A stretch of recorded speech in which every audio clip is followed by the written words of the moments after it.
On the front line, 18-year-old Aliya Moldagulova covers her comrades, watching over the battlefield with her rifle shoulder to shoulder with a fellow sniper. Suddenly, through the scope, she sees a German soldier emerging over the parapet just ahead of a team of comrades attempting to crawl through barbed wire. Her heart skips a beat as the enemy pulls out his rifle faster than the Soviet soldiers can react. She takes aim, steadies her breath, and pulls the trigger. It's a long shot, but Aliya has to try. Her bullet strikes square into the German's chest before he gets a chance to fire a single shot. She breathes in and cycles her Mosin Nagant. Up and down the line, the soldiers storm the first line of German trenches, but as the advance turns into a melee, distinguishing friend from foe becomes next to impossible. Aliya and her sniping partner relocate, getting closer for better aim, but also getting closer to the artillery strikes. She finds a crater, and the pair of snipers resume their work, dispatching target after target, ignoring the rain of ordnance crashing down just ahead. A mortar slams the earth, shrapnel flying everywhere and striking her on the left hand. She grunts in pain and retreats into the crater for cover. She's bleeding badly, but pushing through the pain, she bandages herself in the field, with her partner helping her to stem the bleeding. Ignoring the pain, Aliya crawls back up into position and sets up her rifle, resting it on her wrist. And her grim duty continues. She fires over and over, picking off German helmets over the parapet as her comrades advance up the lines. The pair relocates again, moving swiftly across the war-torn fields. But back in the trenches, a German soldier gets on an abandoned machine gun and he catches a glimpse of the small figures in no man's land. A muzzle flash shines from the German trench and bullets zip all around the pair of snipers. They sprint for their lives and dive into the safety of a nearby crater. She checks herself as lead strikes the earth around her. She's unharmed, but her rifle isn't. The machine gun has punched straight through her scope. They try to fight back, Aliya firing despite her shattered scope, but it's obvious she's not hitting anything. Another barrage of bullets hits the dirt around them and forces them to hunker down. The snipers watch and see several muzzle flashes behind the parapet, but this time it's because Soviet soldiers reach the machine gunner. The firing stops and the pair gets moving. Along the way, she finds a discarded submachine gun next to a fallen Soviet soldier. Aliya takes it, and, with determination, she tells her partner she's going directly to the front line. She sprints across the battlefield, entering the captured trench. She finds a company of Soviet soldiers in the trench, trading fire with yet another layer of defenses further ahead. The men are surprised to see their sniper in the thick of it, but they brief her on the situation. She looks ahead. Artillery and mortars rain down in the no man's land between their position and a second trench further behind. But further on, through the explosions and chaos, Aliya can finally see their target.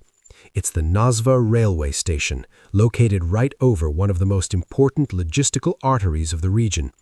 If they can capture it, the Germans invading the northwest of the Soviet Union will have their main supply cut right off. A group of Germans rush out of their trench line, charging to the attack. Aliya and her comrades open fire from the parapet, swiftly dispatching the stormtroopers. Two more German counterattacks brave no man's land, and both are violently repelled. The German soldiers are cut down. The Soviet commander screams encouragement, and they charge over the parapet as one. They are instantly greeted by a flurry of gunfire as they hit the deck and crawl towards the fire. Aliya pushing forward shoulder to shoulder with the men. They crawl until the enemy trench is just a couple of dozen meters of open ground away. Aliya can see it. It's so close.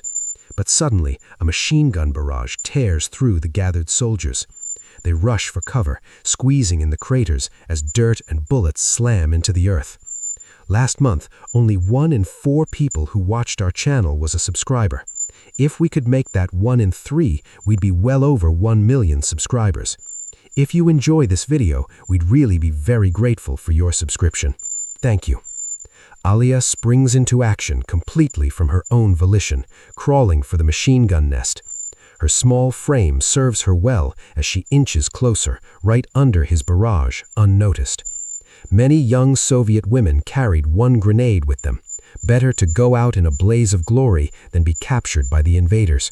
But Aliya reaches down and realizes she doesn't have a grenade.